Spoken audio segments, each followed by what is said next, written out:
All right, everybody, let's do this. I am Drew McManus, the author of Adaptistration, and this is my podcast, Shop Talk, where I invite captivating guests to talk about engaging topics connected to the orchestra business. Today's captivating guests include Anwar Nasir. Anwar is the Chief Revenue and Advancement Officer for the Omaha Symphony. He sets the vision and strategy for relationship management, public-facing communications, and revenue generation for the entire orchestra. Previously, he has held management positions with the Los Angeles Philharmonic and Hollywood Bowl, Atlanta Ballet, and the Philadelphia Workforce Development Corporation. Hello, Anwar. How are you tonight? Hello. Thank you for having me, Drew. Thank you for being here. Next up, we have Scott Harrison. Celebrated as a leader with imagination and ambition by the LA Times, Scott Harrison has secured tens of millions of dollars in funding from individuals, institutions, and public sources for arts organizations nationwide while designing initiatives that are challenging cultural practice and audience engagement. That was a long sentence. He has helped lead multiple organizations through uncertain times with a focus on culture, creativity, collaboration, and cultivation. Among them include the Detroit Symphony Orchestra, the Hawai'i Symphony Orchestra, and the Los Angeles Chamber Orchestra. He has just joined the Louisiana Philharmonic Orchestra as their interim executive director and senior strategic facilitator. Scott is also the founding board member of BLUME Haiti, which supports youth development via strengthening Haiti's music education ecosystem. Did I get all of that right, Scott? Yes, Drew. It's right. Funny. It's funny the sentences that sound good on paper but are hard to read, I'm realizing. I almost need to put breath marks in just to make sure that I'm set to get to the end of the phrase. And as long as we don't take the repeats, we're fine. Exactly. Well, we're here actually today to talk about a topic that I am genuinely jazzed up to talk about, which is the idea and the notion of having a combined revenue and development department. And I think to start us off with that, I wanted to toss this over to Anwar, because Anwar, tell us about your position in your organization now and what it does and how you got there. Absolutely. So my tenure in Omaha is still very young. I've been here for a little over a year so far. And I came on board as the vice president of marketing and communications. So really, I think where we were as an orchestra is really thinking about how do we best tell our story and what we do for the community, what do we put on our stages, what does our orchestra mean to this community, and telling that from a way that our patrons, our supporters, our community members would really feel invested in who it is that we do, what it is that we do, not who we do. And really thinking about how do we help elevate that profile and really have it feel like it is something that is a member of this community, that it is a distinct and important piece of what this community is. So that was the work that I've done for the past year or so. And I would say once COVID happened, and it really came over, we need to think about things differently. And we started thinking, how do we best tell our story when we can't be on the stage, right? And how do we connect with people in ways that we never thought about doing before? And really, there started to connect the dots between, all right, how does someone as a donor, as a ticket buyer, as a subscriber, we're all connecting the exact same way. And that really allowed me to help elevate what it was that I was doing and really thinking about us as an organization. It's really about just telling those stories and really connecting with people as a whole. So, the phrase is never waste a good crisis, but I really think about as we look to evolve and really think about this organization as a 21st century orchestra and operation in the city of Omaha, it's really all one big thing, right? And we really try to say, all right, we're telling one story, whether you're coming to us as a funder, whether you're coming to us as a single ticket buyer, whether you're coming to us as a school group, or whether we're coming to you being in the community. So it really becomes a much more holistic conversation. And me stepping into this role was really about connecting those dots, drawing those through lines, really putting the patrons and the supporters and our community members at the center of all that we do.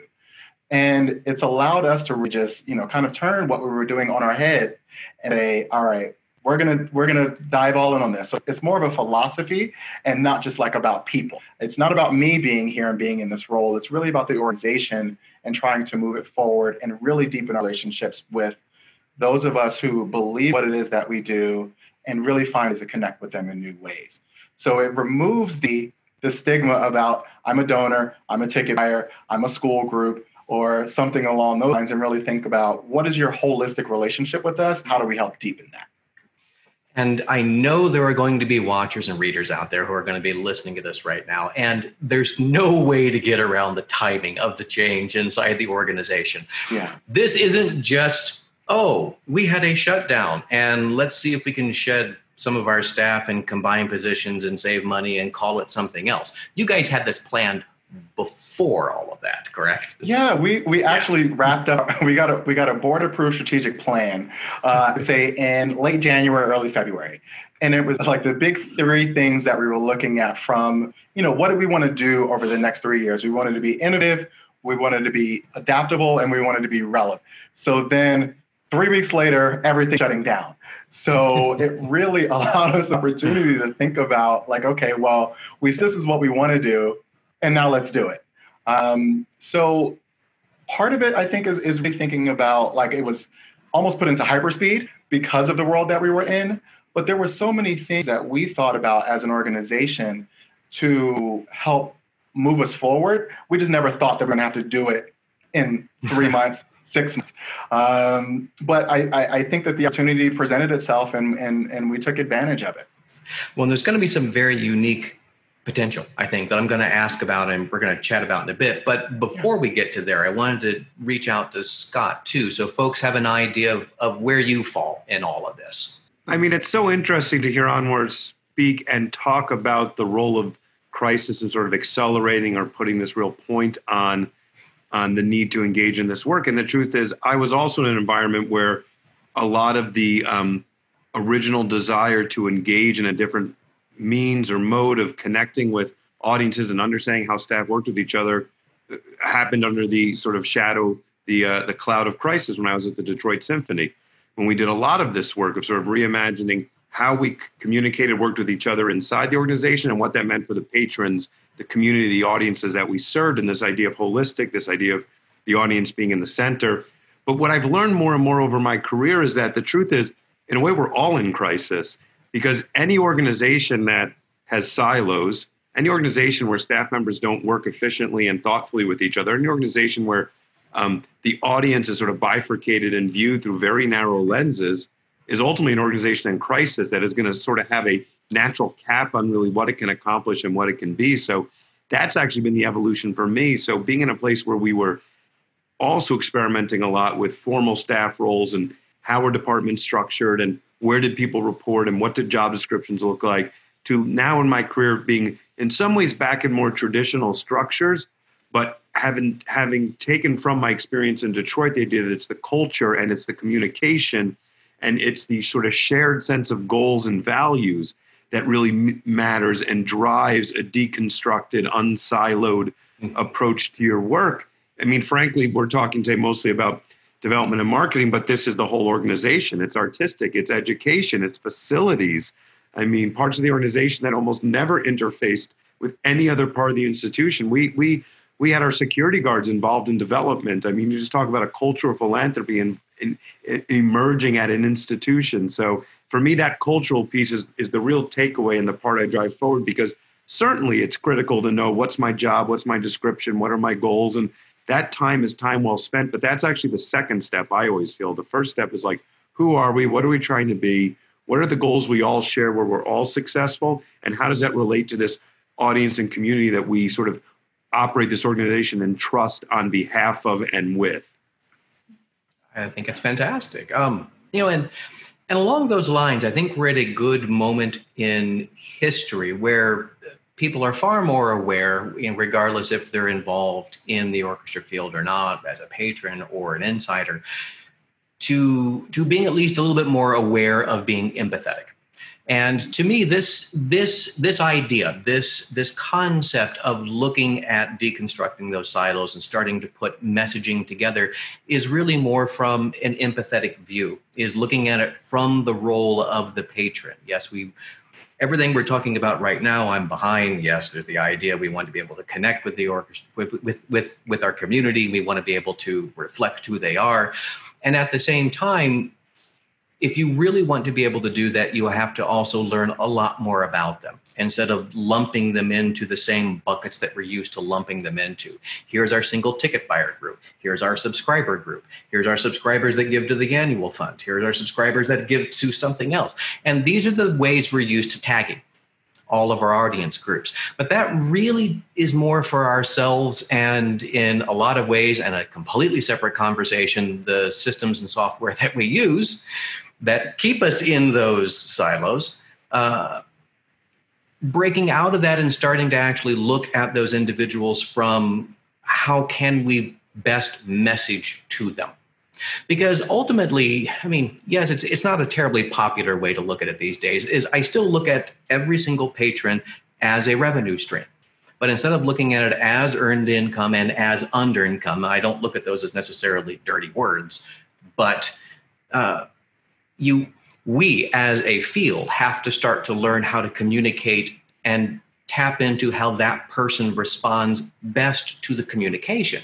And you can really only do that when you have a unified plan and one group who's analyzing all of this data and changing the messages and changing the segmentations and crossing people from one segment to another or placing them over to and knowing when best and how to communicate with them. Mm-hmm. Just tossing that out on at your group, is that aligning with your kind of strategy where you're going with this or not? 100%. I think part of the initial challenge that I saw when I got here is that this organization is not very much in the data, right? It was all surface level. So I come in and I ask questions. I said, well, how many subscribers do we have? How many donors do we have? How big is the database? What kind of new acquisition campaigns are we running? What kind of conversations are we having across the silos when they existed? And no one was doing that before. And that, to me, was just shocking. I felt like, okay, well, what world did I just step into? But to me, that presented an amazing opportunity to really think about this much more holistically. And you tell something there that's in some ways is the systems that we use, but it's almost like I equivalent that to inside baseball, right? It's like if I'm a fan, I don't really care about what it is that you're connecting with me. I know I want to come in, I want to watch the game, I want to have a hot dog with my family and maybe a beer, and we're going to have a good time, and we're going to go home and hopefully come back again, right? So we think of it from a more holistic standpoint here, and we're just laying the groundwork for it, is really thinking about you touched on this, when is the right time to communicate something to you specifically, right? And I think that we end in these cycles of what works best for us. And that is not always how people work, right? We see it on the fundraising side, right? We know that there are people that say, I always get a gift at the end of the calendar year or at the end of the fiscal year, or when when I get my season ticket renewal, or whatever the case may be, right? So we build out this massive calendar that says, all right, I need to talk to these 5 people in August, and these 10 people in September, and these 12 people in December. And I make sure that nobody lapses before we go over into the next year. But when it comes to marketing, it's like, okay, I launched this in, and then I go in and I say, all right, I want you to become a subscriber, but would you give me a little bit of money when I'm asking you to subscribe? And it's like, well, could we do all of this at the same time? Or could we have some kind of rolling announcement? And I remember when I was in LA, one of the other arts organizations in town they shifted from this launch the big season and say, okay, we're just going to announce the season every couple of months, right? And it builds this, all right, I have a constant reason to start talking to you about what it is that we do, as opposed to I'm going to tell you something that you're not going to remember for 18 months later. And I'm going to hope that I'm going to be able to come back to you and that you're going to buy into it. So it's really about breaking down the ways that, you want to relate to us and not the ways that we want to relate to you. Because ultimately, we're here to service the art form and hope that you will believe it and want to partake in it. So let's try to build that relationship with you that you feel like Whatever it is that we're doing, you're going to buy into it whenever it is comfortable for you, not when it's comfortable for us. Scott, you look like you're ready to jump in. Well, I love this. I'm taking notes and I'm thinking about all the things I don't want to forget to mention because I have 3 right here. I mean, Anwar's idea that we need to remember that the communication is about the customer, the audience, and not about us. I think about the marketing consultant Chris Stager's concept of perpetual subscription, and the idea that the idea of a 2021 season is something that we have in terms of our contracts and our booking and all these internal things, but a 2021 or a 21-22, these seasons don't mean anything to most people. If I decide I love the organization in February and want to subscribe, I shouldn't have to wait till September. I should be able to start being part of the institution in February. So the idea of perpetual subscription is one I love. Drew, your point about the idea of the continual revenue stream concept of the patron reminds me of what John Limbacher, the head of the St. Paul Chamber Orchestra, says about. He always reminds individuals that our mission is concerts, our mission is the music, but our business model is developing patrons. And so if we have artificial barriers or silos around how we work with our patrons, we're never actually developing them, and we're not actually doing the business that sustains our model and moves us forward. But the thing you said, Drew, that I just love absolutely the most, and I'm now going to put in my data bank, is the idea of an institution that is deconstructed or has a sort of horizontal approach to its revenue, its patrons, et cetera, is by definition going to be more empathetic. And what that made me think in the current time is, I mean, as we're talking about the most fundamental issue we have as orchestras, and that is breaking down, talking about deconstructing these oppressive and racist and exclusionary structures, that's going to require so much empathy.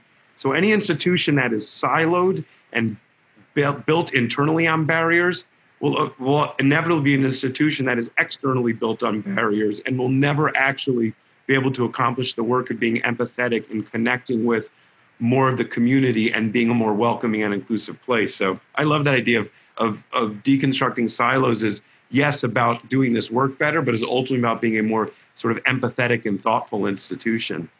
Yeah. Well, and I think that connects in with what you said earlier on, that the onset there, Scott, too, which is this, even though we are kind of focusing on marketing and development, these efforts really do stretch across every single department. And, things like engagement in education in particular have certainly evolved more rapidly than other departments in the last decade alone. But yes, all of that comes back to the point of thinking about the people, not just who you already have that you want to talk to, but actually asking the people that you want to actually start to come into the organization. I don't know if either of you saw the first episode that went out earlier this week that had Anne-Marie Sorel and Cece Dadisman. And one of the profound things that they had said about that program, which was something at the Palm Beach Opera at the time where they were doing outreach and engagement with African-American community in particular, which the consultant, Anne-Marie Sorel, they'd hired, brought in, and the first thing she asked was, well, have you ever asked them? Yeah. And, it is really step one. And you just kind of think, I don't think we actually ever have done that. And when you get to that point, the empathetic gears hopefully start churning. And you have to think about how you want to engage and how you want to talk to them and actually starts to bring them into the institution. And it does touch into this, I think, to a great deal, because you do have to spend a lot more time learning about your patrons and even your potential patrons, the future ones that you want, just to be able to understand enough about them to be able to begin communicating empathetically.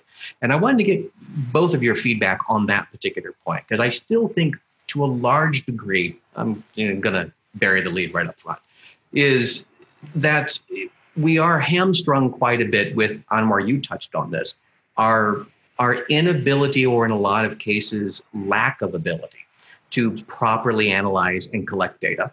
And the second half of that's just going to be the culture of getting used to wearing this kind of ill-fitting suit that we operate in. But, it just needs a couple of adjustments. Mm-hmm. You want to take it first, Scott? Sure. I was thinking, of this connection between understanding the data and working more efficiently and thoughtfully. And I think often about all the wasted time and energy that is in arts administration at times, because we always don't do things well. And it's not just us, it's a lot of fields. I'm the first one to say for-profit fields set the mark for bad business practice. I mean, we're leagues behind many for-profits in terms of bad business practice. But I remember that Sergio Marchionni, the late leader of Chrysler, would talk about waste as unethical and how do institutions eliminate waste. And one of our waste points is all this inefficiency around not knowing our data. And the point that I'm getting to here is like what we're talking about, this idea of listening and asking questions and getting to know our patrons, our communities. It's hard work. It's time-intensive work. It doesn't just sort of happen. And I would so much rather be in an environment where the other work we've made more efficient and thoughtful and effective because we know our data, we understand it, we work together, we eliminate duplication in our sort of day-to-day operational marketing development practices. And that time that we create for ourselves is the time to be that listening, asking, inquiring institution. So for me, that's how some of those things connect together. Innovation has to be iterative in this sense, right? You can't say, all right, we tried something, it didn't work, so we're not trying anything ever again, right? Or if we tried something, it worked, and we're going to do it for the next 20 years, right? I think in some respects, when you think about the for-profit industries, right, they're constantly evolving, constantly changing, things that no longer serve them, they get rid of it very quickly and bring in something new, right? And they find ways to improve upon what it is that's working, as opposed to saying, this worked for us at this point in time, but we know that they can't stay stagnant. They can't stay the same way because, we're all living, breathing human beings, and the experiences that we're having around us are constantly changing our minds around what do we find to be a great concert experience, or what do we find to be truly educational. And sometimes you have to sunset programs that you've done previously. And that's not to say that we're going to turn everything on its head, but I think really making sure that there is space to do things differently, to try new programs. I think that we don't give our supporters and our audiences enough credit that if we change too much, they're never going to come back again, right? And in many respects, yes, if we change much, it's like, listen, this isn't for me anymore, and we're afraid to lose people. But to some extent, if you're trying to things, we have to remember that it's art that we're doing, right? You don't love every piece of art that you experience, but you had an experience. And I think that you have to build up that culture of trust that maybe you didn't like this one, and that's fine. That's okay to talk about it. What didn't you like? What did you love? Like, imagine if we didn't change the way that we market concerts. Like, we would still be putting, full page ads in the paper. We would still be, running radio spots, which we still, we do all of this still. But is that the only way to connect with people? No. So we have to think about, and I think this is where like some of the balance starts to happen between marketing and development, because I think marketing tends to be a little bit more adventurous in the way that they connect with people, and even though their development professionals are very engaged building personal relationships, which I think that Mark can benefit from. I think that there needs to be like a push and a pull, right? Like, don't be afraid to text with your donors. Don't be afraid to say, oh, do you want to come up and get a drink or something along those lines? Like, just keeping it very personal, but in a way that's different than what we've been seeing previously. So maybe, the mass, direct mail, I know that I'm thinking about Chris Stager in the back of my mind about like direct mail, right? And I hear him saying, it still works, it still works, it still works. And yes, it still works. But what about all the people that it's not working for? Like, what are we doing to those people? So I really want to hone the point of innovation and really not being afraid to let go of things that don't work, and try new things. With a calculated risk, of course, but don't be afraid to try. Right. Well, I think that circles back to something that I think we've all been touching on so far. And yes, with all due apologies to Chris, because even when you were talking about radio spots, and I kept thinking, oh man, Chris is not going to like this. I know.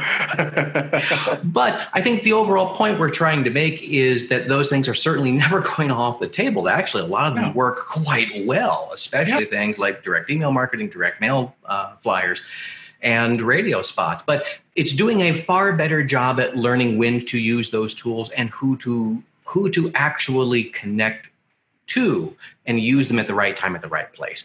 And this to me still seems to be the thing that we don't do as good of a job or even spend as much time thinking about. And on that point, Scott, you touched on this, about learning how to use new systems with an organization and an institution. And this is one of my huge pet peeves in this field, which is, God forbid we spend meaningful money and effort on professional development.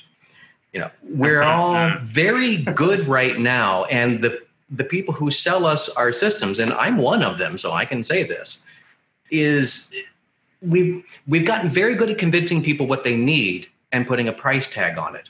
But it's what I call the sack of flour syndrome. You can give me a sack of flour and some instructions and tell me to make bread. I'm not going to know how to do it. I'm still going to screw it up. Yeah. And technology is far more complex than that. How to be able to actually use a database, how to be able to use a CRM. And if you're lucky enough to have an integrated system to be able to connect that with your box office and everything else, you've got all this data flowing in, and then from analytics as well. Yeah. Now, what do you do with it and how do you use it? This is not something you can teach someone in 2 weekends. And then expect them to master this. It's a 2-year ongoing associate's degree that nobody gets a diploma for at the end. Yeah. So that's the next kind of thing I want to throw out there and just get your feedback on. Yeah, Scott, I'll throw that to you first. Yeah. Well, I think every institution out there needs to include professional development in their budget. Needs to. And as an executive director, this is my responsibility, is to make that case and not allow that to get steamrolled, and not to view that as a luxury, but to realize this is core to the business. So I just say to all my fellow executive directors, department heads, whoever they are, please make sure you're putting professional development in your budget, just like you're putting anything that's about bettering your institutional framework and foundation. I think that related to this is the idea that we seem to be much more happy to invest in the thing, the product, the technology, than the people who run it. And the investing in the technology is a waste if you don't actually invest in the people who run it. And I don't just mean monetarily, because that's a part of it, the professional development. I mean the cultural mindset, the goals, the shared alignment around how we use technology to achieve a goal. I mean, getting a state-of-the-art system is not worth a hill of beans if no one knows how to use it, A, and if no one in the institution actually has a patron-centric mindset, and no one in the institution understands the value of treating data with respect.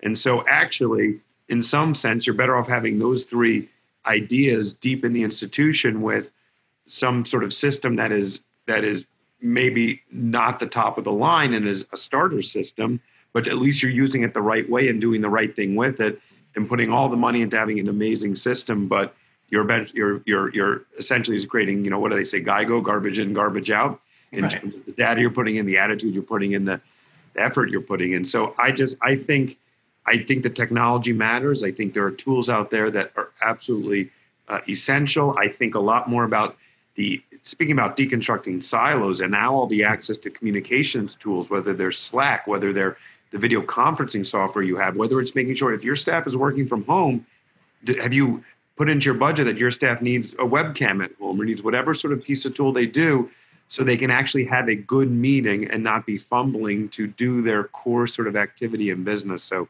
I think it's absolutely key. At some point, Drew, I want to come back to the point about, because I have this thought that's a little bit of a work in progress that would be kind of fun, I think, to go through with Anwar too, and with you, about which marketing technique we're using with which audience right now. But I'll put a pin in that so we can stay with this topic for the moment. Yeah, I like back to it quite a bit.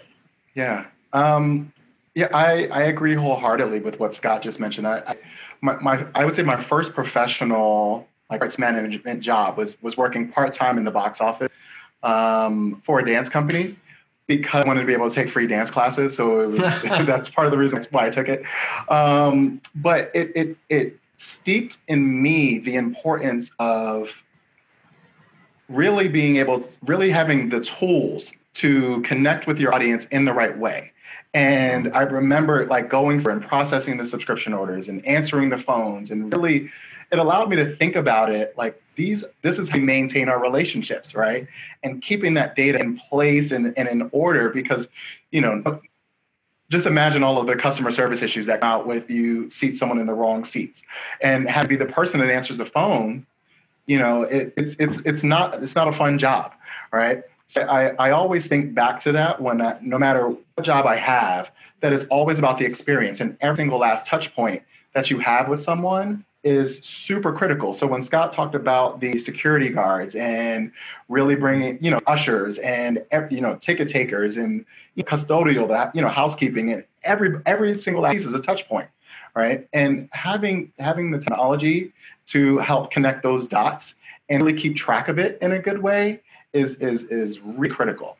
I think about, and I just articulated this to my team about 2 weeks or so ago. I said, the work that we're doing now is not for us right now in the moment, right? I said, this is for 5, 10, 15, 20 years from now, when we're long gone, right, from the organization. And someone needs to know, because our patrons will all come back to us and say, I had a hard time at this, and you did nothing about it, right? And if you're going in to do a major ask or something like that, I don't want the person to say no because they had that horrible time 10 years ago, right? Keep in mind that they've had a million great experiences since then, but that one time could close the door on, and then all of a sudden you've lost out on it because you didn't have ample amount of research that was kept in an orderly way, and allowed you to make adequate decisions as you were moving forward. So, I mean, that's very tactical, but I think that it's very much all connected.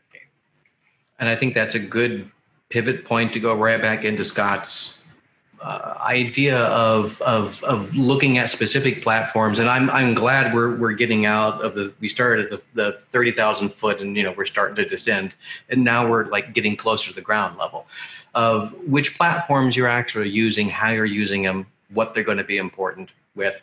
And since you brought it up, Scott, you start. Well, what platforms we're using and which ones we think are successful. I mean, I've had a lot of success using Tessitura.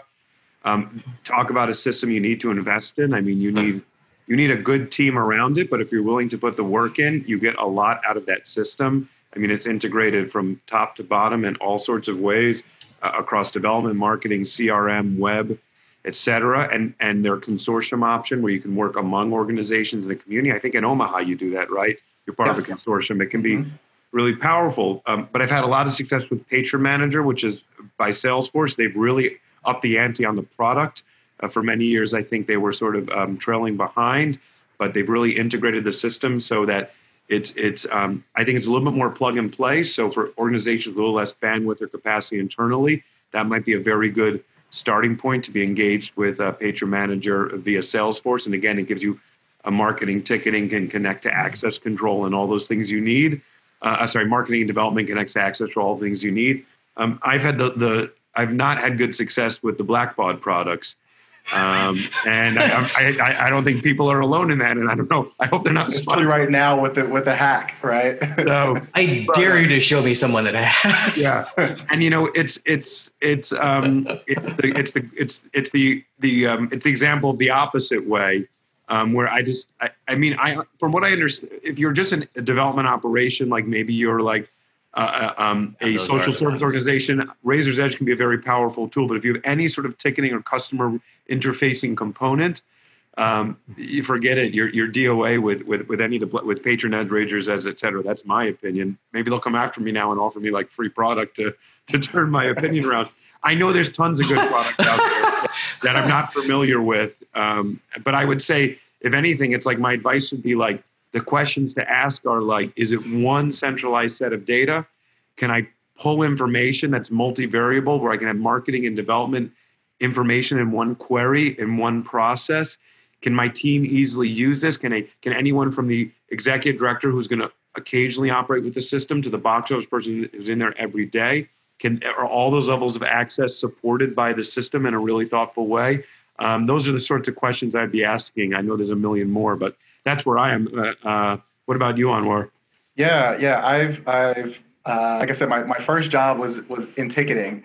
So I'm always very much steeped in like, okay, does it work for me to sell tickets, right? And that's I say for new people coming into the organization, I always think about that first, right? Because that's how people generally get introduced to what it is that you do. They buy a ticket to a concert, a play, a ballet, an opera, whatever it might be. So I've used Ticketmaster, and it has its ups and downs. But if you're in a place like, Los Angeles, the LA Phil, and Hollywood Bowl, where you need to sell out, 18,000, 20,000 tickets in a very short amount of time, Ticketmaster does it really well. The tour has caught up to it, and I would say since about 2007, 2008, I've been with Ticketmaster clients. I mean, Tesla clients, but have worked with other organizations that have been Ticketmaster clients. And I think that no system is going to be perfect, right? I think that one thing that if you're looking at trying to find the perfect customer relationship management system, it doesn't exist, right? But I think you have to know what are you trying to do as an organization, what kind of relationships are you trying to build, and ask those questions of the supplier, of the vendor, and know that you're going to have to do a little tinkering with it, right? Some things it's not going to fit always into a perfect box for you. So I would say think that you can just invest in the platform and think that it's going to solve all of your problems. Kind of like we articulated, you have to train the people. You have to have the people to run it. Then you have to train them on and continue to train them and invest in them doing so. All of the major vendors tend to have their own conferences and their own communities that they're trying to do around it. So encourage them to partake and be a member of those communities. Go to the conferences, really learn from the community that they're in, because that's how you help elevate, right? So you're kind of serving two needs with that. One, you're investing in your people to come back better, faster, stronger, and doing their work. But two, they're going to be able to better utilize the system, right? I think that my only gripe with some of the things that serve us as arts clients is that they are not comprehensive of sorts. So I kind of have to have something that sits over here that looks at my Google Analytics data, and then I got something over here that my social media, and sometimes they talk to each other and sometimes they don't. And then I got my email platform over here, and they sometimes will feed in, and sometimes they don't, right? So I think it really depends on the level of operation, what it is you're trying to get accomplished, but don't think that you have to do everything right away is my big thing. You kind of touched on this earlier of understanding who you are as an organization, what you're trying to get accomplished, and just start with what's most central to you. And I think that's managing the relationship, and then start to grow it there. And that's what's going to allow you to be successful. And if we, right now, like you said, Anwar, never letting a good crisis go to waste, if we apply that to this period of time of being able to convince board members to take risks that they wouldn't normally allow us to do and take advantage of this and move more in these directions, I think it could see a lot of really big positive results in a comparatively short period of time. Yeah, I want to just echo something really quickly. You mentioned about our board and allowing us more risk. I'm thankful here, and in many of the organizations that I've worked for, that I've had a very supportive boards, right? But in many ways, our board is not our target audience, all right? And I have to always remind people of that, that the way that we communicate with you is very different from the way that we're communicating with the vast majority of our supporters. Right. So whenever I'm writing a board report or I'm giving a presentation to them, I always make sure that the lens is as broad as I can possibly make it. So that way they understand that I'm not taking what I do with you and replicating that out to the broader community, because our relationship is completely different than it is with just about every other person that is, with the tent of the organization that we're working for. So I just wanted to say that out loud for the audience here. Scott, thoughts? The idea of you were mentioning, Drew, the factors sort of outside of someone's control, and my mind couldn't help but go to particularly some of the small organizations where the ticketing might run through the Performing Arts Center or the hall that is independent of them, and oftentimes that could be perhaps a little authoritarian in terms of what is being dictated, but never stop investing in that relationship. And it's not easy, but chip away at that silo, because if you can demonstrate to them the mutual value of your success being their success and vice versa. Maybe there's some progress to make, but the real thing I'm thinking is, imagine how much we all learned in the last 6 months. All the things we figured out to do because we had to do them. COVID forced us to do them. The board member who said, the board member didn't have a cell phone, who's now your number one Zoom participant. Well, in a way, it's sort of like something we said earlier. You're in crisis if you're siloed. Well, we all have this need that is very pressing to learn how to use the technological tools at our fingertips. And all of our organizations have the capacity to learn something and to do something. So if we take that mindset that it's not a luxury to figure out how to maximize an email tool, how to maximize a social tool, it's actually key to the growth and development and the sustainability of the institution. I think we've got it in ourselves. Every organization of any size, from the LA Phil to in LA, to the LA Phil in New Orleans, to organizations 100th of the size of either of those. We all can learn about some sort of tool that will help make us a wiser, smarter, more responsive.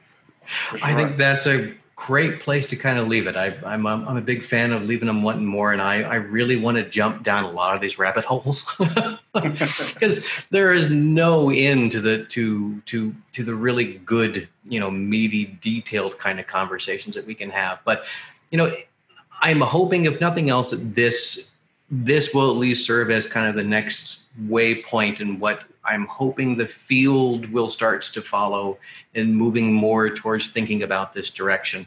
We all know that it's not unlike the Titanic in that it's hard to turn on a dime, but a lot of times it feels like we're rearranging the deck chairs as well. And if we can move it in a direction that's going to be positive and a little different from that, I'm going to be all for it. So I want to thank both of you very much for taking your time out on a Friday evening, no less. And I'm the only one actually drinking, so you guys are really holding back at this point and sacrificing. It's early in New Orleans. We don't get started for another couple hours. True that. I didn't know we were bringing drinks. I would have opened up a bottle of wine or something. But we will definitely come back and bring you guys both on at some point, either jump into this conversation or something new. So thank you both very much again for being here. I really appreciate it. Thanks, Drew. All right. Thank you for having us. Take care, everybody. Bye-bye.